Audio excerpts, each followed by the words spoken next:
到話讀社工好辛苦，讀輔導又好似好抽象，但係都有唔少學生對呢兩個行業有興趣。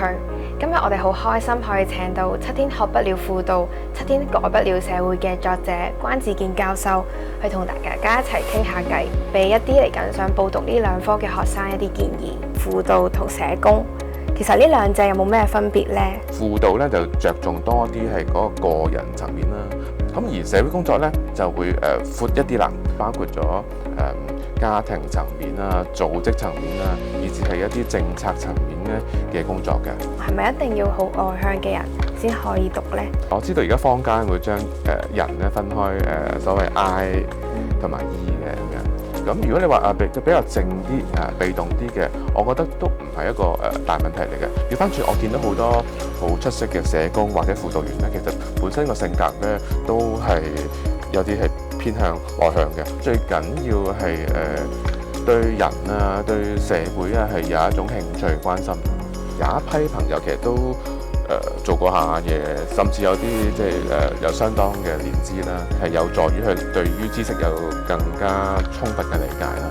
咁亦對佢將來如果投身無論社會工作好、輔導好咧，都相信會有一定嘅幫助嘅。讀書嗰陣時就以為係可以幫人嘅，但係出到嚟入行之後，先發現有好多制度嘅限制，有好大嘅落差。其實呢個係咪一個伏位嚟㗎？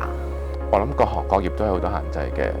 要實踐出嚟嘅時候，就喺嗰個限制當中點去發揮咯。單靠呢個理想使命、空喊口號咧，又係唔足夠嘅。唔係靠滿腔熱誠，而係靠耐性啦、智慧啦。但係發現自己長期咁樣去聽案主去吐苦水，堅持唔到落去。作為做人專業者咧，自己都要保持一個良好嘅精神健康狀態啦。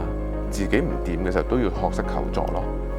如果真係嚟緊有想報讀呢兩科嘅學生，Vicky 有冇一啲建議俾佢哋啊？我哋城大咧喺輔導同埋社工方面咧都有相關課程嘅。輔導我哋有碩士課程，社會工作咧我哋有學士同埋碩士課程嘅。我哋都唔係淨係睇成績嘅，往往都會有一個面試嘅環節啦，小組形式去進行嘅，好着重嗰個溝通能力、理解能力，去到人哋講嘢嘅時候，係咪會細心去聆聽啊？如果有相關經驗，咁可能工作經驗啦，或者係一啲義工經驗啦，都可能係個優勢嚟嘅。呢兩本書《7天學不了輔導》7天改不了社會，其實係想帶俾大家啲乜嘢呢？現實係會艱難嘅，咁而學習過程裏邊咧都唔係簡單嘅，唔係簡單學一啲治療方法就得咯，都係一種人生嘅歷練啦。都需要去咧慢慢去浸入去學習嘅。7天改不了社會咧，提大家要去為社會帶嚟改變，呢個係我哋嘅目標。但同時之間我知道唔係容易嘅，當然梗唔可能係7天改不了啦嚇，可能7年都未必一定有好大改變。依照住我哋嗰個使命理想去進發咧，呢個係最重要啦。